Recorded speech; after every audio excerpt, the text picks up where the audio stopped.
अगला आता है रोल ऑफ एंटरप्रेन्योरशिप। पहला है promotes capital formation. Entrepreneurs promote capital formation by mobilizing the idle savings of public. They employ their own as well as borrowed resources for setting up their enterprises. Such type of entrepreneurial activities lead to value addition and creation of wealth, which is very essential for industrial and economic development of the country. Entrepreneurs क्या कहते हैं कि आपकी जो कुछ capital होती है उसको मूव कराते हैं पब्लिक में। इससे क्या होता है कि आप लोग अपने खुद के या बोरोड रिसोर्सेज को यूज़ करते हो, जो कि आइडल रखी होती हैं, अपने नए आइडिया से आप चीज़ों को यूज़ करते हो। इससे क्या होता है कि आपके सोसाइटी में पैसे यानी कि वेल्थ जनरेट होती है। उसकी वजह से आपकी इंडस्ट्रियल या इकोनॉमिक डेवलपमेंट होती है कंट्री की। लेकिन लोगों से ही आपकी डेवलपमेंट होती है। जब आपका पैसा सही डायरेक्शन में यूज़ होगा, आपको फ़ायदा पहुँचेगा, तो इससे क्या होगा, आपका अगर कोई लोग इंडस्ट्रीज़ में एम्प्लॉयड हैं तो वहाँ पे फ़ायदा होगा, या फिर अगर आपकी डेवलपमेंट हो रही है, अगर इंडस्ट्रीज़ को भी फ़ायदा होता है तो वहाँ से प्रॉफिट आएगा, तो ओवरऑल कंट्री की डेवलपमेंट होगी। तो इसीलिए कहता है promotes capital formation. Create large scale employment opportunities. Entrepreneurs provide immediate large scale employment to the unemployed, which is a chronic problem of underdeveloped nations. देखो, हमारे जो अंडर डेवलप्ड नेशंस होते हैं उसमें क्या होता है, बहुत ज़्यादा प्रॉब्लम होती है बेरोज़गारी की। तो एंटरप्रेन्योर्स क्या करते हैं कि बहुत ज़्यादा लार्ज अमाउंट में एम्प्लॉयमेंट देते हैं अनएम्प्लॉयमेंट लोगों को। With the setting up of one or more units of entrepreneurs both on small and large scale, numerous job opportunities are created for others. एक small scale large scale industries के create होने से बहुत ज़्यादा job opportunities create हो जाती हैं। As time passes, these enterprises grow, providing direct and indirect employment to many. जैसे जैसे कंपनी ग्रो करती जाती है तो बहुत ज़्यादा लोगों को एम्प्लॉयमेंट मिलने लग जाती है। तो डायरेक्ट होती है, इनडायरेक्ट होती है, तो परमानेंट होते हैं या कॉन्ट्रैक्ट बेसिस पे होते हैं। ठीक है, नेक्स्ट है आपका wealth creation and distribution. It stimulates equitable redistribution of wealth and income in the interest of the country to more people and geographic areas, thus giving benefit to larger section of the society.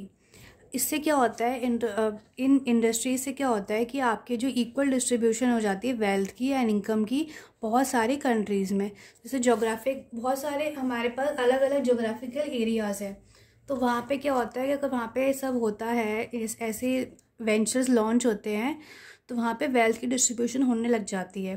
तो क्या होता है, हर तरह के लोगों को फ़ायदा होता है। Entrepreneurial activities also generate more activities and give multiplier effect in the economy. Entrepreneurial activities से क्या होता है, बहुत सारी और नई एक्टिविटीज़ जनरेट हो जाती हैं, जिससे आपका जो फाइनेंस होता है वो मल्टीप्लाई हो जाता है। Increasing gross national product and per capita income. Entrepreneurs always look out for opportunities. They explore and exploit opportunities, encourage effective resources and mobilizing of capital and skill, bring in new products and services and develop markets for growth of the economy. Entrepreneurs क्या करते हैं कि वो हमेशा opportunities को ढूंढते हैं। वो अलग अलग नए नए आइडियाज़ आते हैं जिससे आपका रिसोर्सेज एक बेटर तरीके से हम यूज़ कर सकते हैं। आपकी कैपिटल को वो मूव कराते हैं, जो आपके रिसोर्सेज को वो यूज़ करते हैं, आपको नई तरह की सर्विसेज देते हैं, आपकी मार्केट इम्प्रूव होती है। नई सर्विसेज की वजह से फाइनेंस आता है, जिससे आपकी इकोनॉमी बूस्ट करती है।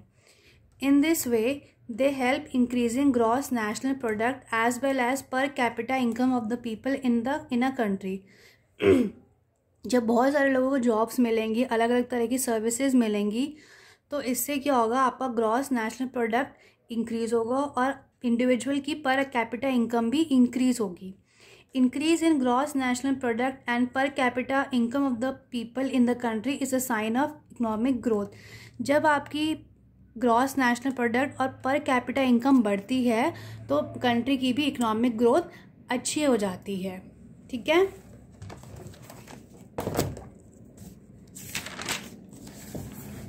नेक्स्ट है आपका opportunities for entrepreneurs in India and abroad. क्या क्या अपॉर्चुनिटीज़ मिलती हैं एंटरप्रेन्योर्स को इंडिया या फिर अब्रॉड में। पहला है tourism. Tourism is a booming industry in India with the number of domestic and international tourists rising every year. This is one of the sector entrepreneurs must focus on. Tourism जो है India में बहुत ज़्यादा अच्छे level पे है, यानी कि बहुत ग्रो करने वाली इंडस्ट्री है। With the number of domestic and international tourist rising every year. India में भी बहुत सारे लोग घूमते हैं, डोमेस्टिक और बाहर से भी लोग आते हैं, यानी कि इंटरनेशनल टूरिस्ट हमारे कंट्री में बहुत ज़्यादा बढ़ रहा है। This is one of the sector entrepreneurs must focus on. ये जो सेक्टर है यहाँ पे एंटरप्रेन्योर्स अगर फोकस करते हैं तो नए नए इनोवेशन या आइडियाज़ प्रोवाइड करते हैं तो टूरिज़्म बहुत अच्छा इम्प्रूव हो सकता है। India with its diverse culture and rich heritage has a lot to offer to foreign tourist, beaches, hill stations, heritage sites, wild life and rural life. India के पास बहुत डिफरेंट तरह का कल्चर है और बहुत रिच हेरिटेज है, जिसमें उनके पास फॉरेन टूरिस्ट के लिए बहुत ज़्यादा वैराइटीज़ हैं, लाइक बीचेस हैं, हिल स्टेशंस हैं, हेरिटेज साइट्स है, वाइल्ड लाइफ है एंड रूरल लाइफ है। But this sector is not well organise. इतना सब होने के बाद भी जो सेक्टर है टूरिज़्म का ढंग से ऑर्गेनाइज नहीं किया गया है। Any business in this sector will thrive in long run. अगर हमने ढंग से ऑर्गेनाइज नहीं किया है तो हमारा बिजनेस ढंग से नहीं चलेगा आने वाले टाइम में। As demand increase, every foreign tourist arrival January to March is 15.63 lakhs with the growth rate to 13.86 lakh। हमारे यहाँ जो पीक सीज़न होते हैं जनवरी से मार्च तक, वहाँ पे जो टूरिस्ट अराइवल होता है 15.63 lakhs। इसमें ग्रोथ बहुत ज़्यादा होने की चांसेस हैं 13.86 lakhs तक। नेक्स्ट है आपका automobile. India is hot spot for automobiles and auto components, a cost effective hub for auto component sourcing global markets. The automotive sector is potential sector for entrepreneurs. India जो है बहुत ज़्यादा hot spot है, यानी कि बहुत ज़्यादा famous है फॉर ऑटोमोबाइल्स और ऑटो के कंपोनेंट्स के। यहाँ पे चीज़ें सस्ती मिलती हैं, इसलिए बहुत बड़ा हब है और ऑटोमोबाइल सेक्टर, इसलिए एंटरप्रेन्योर्स को इस एरिया पे फोकस करना चाहिए।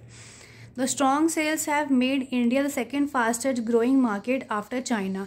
इतनी ज़्यादा यहाँ पे सेल है कि ये जो है सेकेंड फास्टेस्ट ग्रोइंग मार्केट है चाइना के बाद। India begin one of the world's largest manufacturer of small cars with a strong engineering base and expertise. India ने स्टार्ट किया है वर्ल्ड्स लार्जेस्ट मैन्युफैक्चर छोटी कार्स का प्रोडक्शन, जो कि बहुत ज़्यादा सबसे बड़ा है। इसमें आपका जो बेस होता है उसमें स्ट्रॉन्ग इंजीनियरिंग बेस है और बहुत ज़्यादा एक्सपर्टीज गाइडेंस है। There are many segments the entrepreneurs can focus on India's automobile and component sector. यहाँ पे बहुत ज़्यादा स्कोप है ग्रोथ का, तो अगर एंटरप्रेन्योर्स इस पे अगर फोकस करते हैं तो उनका बिजनेस भी बहुत जल्दी ग्रो करेगा, क्योंकि इंडिया जो है फास्टेस्ट ग्रोइंग मार्केट है after China. Textiles. India is famous for textiles. Each state has its unique style in terms of apparels.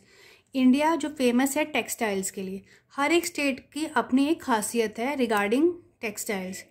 India can grow as a preferred location for manufacturing textile into account the huge demand for garments. India जो है एक preferred location पे बहुत जल्दी grow कर सकता है, क्योंकि गारमेंट्स की डिमांड बहुत ज़्यादा होती है। Places like Tripura and Ludhiana are now export hubs for textiles. Places like Tripura और लुधियाना जो है एक्सपोर्ट हब है टेक्सटाइल का। A better understanding of markets and customer need can boost growth in this sector. अगर हमें मार्केट की और कस्टमर की नीड की बेटर अंडरस्टैंडिंग हो तो इस सेक्टर में बहुत ज़्यादा ग्रोथ के चांसेस हैं। नेक्स्ट है आपका social ventures. Many entrepreneurs are taking up social entrepreneurship, helping the less privileged and make a business. There are many who have succeeded in setting up social ventures. Many entrepreneurs are taking up social entrepreneurship. बहुत सारे entrepreneurs social entrepreneurship start कर रहे हैं। Helping the less privileged get into employment and make a business. जिन लोगों के पास ज़्यादा facilities नहीं होती हैं उनको हेल्प करते हैं एम्प्लॉयमेंट या खुद का बिजनेस स्टार्ट करने में। There are many who have succeeded in setting up social ventures. बहुत सारे ऐसे लोग हैं जिन्हें सक्सेस मिली है सोशल वेंचर स्टार्ट करने में। With a growing young population, in rural areas who have the drive and enthusiasm to work, entrepreneurs can focus on this segment. बहुत ज़्यादा यंग पॉपुलेशन ग्रो कर रही है रूरल और अर्बन एरियाज़ में, जिनमें एंथुजियाज़म है टू वर्क, एंटरप्रेन्योर्स, और वो इस सेगमेंट पे फोकस कर सकते हैं. नेक्स्ट है आपका engineering goods. India continues to be one of the fastest growing exporters of engineering goods, growing at a rate of 30.1%. The government has a set of $110 billion by 2014 for total engineering exports. Entrepreneurs must capitalize on the booming demand for products from the engineering industry. India जो है बहुत बड़ा fastest growing exporter है engineering goods का. इसका growth rate है 30.1%. तो government ने इतना आपका जो फाइनेंस है वो इस पर इन्वेस्ट कर रखा है. Entrepreneurs must capitalise on the booming demand for products from the engineering industry. Entrepreneurs इसमें आप जो इन्वेस्ट कर सकते हैं क्योंकि इसमें डिमांड बहुत ज़्यादा है इंजीनियरिंग इंडस्ट्री में. ठीक है.